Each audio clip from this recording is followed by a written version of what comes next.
আগামী ১ সেপ্টেম্বর বাংলাদেশ জাতীয়তাবাদী দল বিএনপির প্রতিষ্ঠা বার্ষিকী। ১৯৭৮ সালের এই দিনে দলটি প্রতিষ্ঠা করেন তৎকালীন রাষ্ট্রপতি জিয়াউর রহমান বীর উত্তম। প্রতি বছর দলের প্রতিষ্ঠা বার্ষিকী ঢাক ঢোল পিটিয়ে বেশ ঘটা করে উদযাপন করে বিএনপি। এই লক্ষ্যে সারা বছর ধরে চলে তহবিল সংগ্রহের কাজ।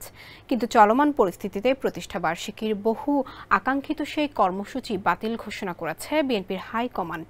বুধবার রাজধানীর গুলশানে চেয়ারপারসনের কার্যালয়ে দলের স্থায়ী কমিটির বৈঠকে এমন সিদ্ধান্ত নেওয়া হয়েছে বলে জানিয়েছেন বিএনপির মহাসচিব মির্জা ফখরুল ইসলাম আলমগীর। বৈঠক শেষে সাংবাদিকদের তিনি জানান, দেশে চলমান বন্যা পরিস্থিতির কারণে দলের প্রতিষ্ঠা বার্ষিকীর অনুষ্ঠান বাতিল করা হয়েছে। এই কর্মসূচিতে যত অর্থ ব্যয় হওয়ার কথা ছিল তা ত্রাণ তহবিলে দেওয়ার কথা বলেও জানান তিনি। একমাত্র ওয়ালটন এসি দিচ্ছে 1 বছরের রিপ্লেসমেন্ট গ্যারান্টি এবং কম্প্রেসরের 10 বছরের গ্যারান্টি। মির্জা ফখরুল বলেন, প্রতিষ্ঠা বার্ষিকী কর্মসূচি হিসেবে কেবল দলীয় পতাকা উত্তোলন এবং দলের প্রতিষ্ঠাতা জিয়াউর রহমানের কবরে শ্রদ্ধা নিবেদন করা হবে। কারো বিরুদ্ধে ঢালাওভাবে মামলা না দেওয়ার আহ্বান জানান তিনি।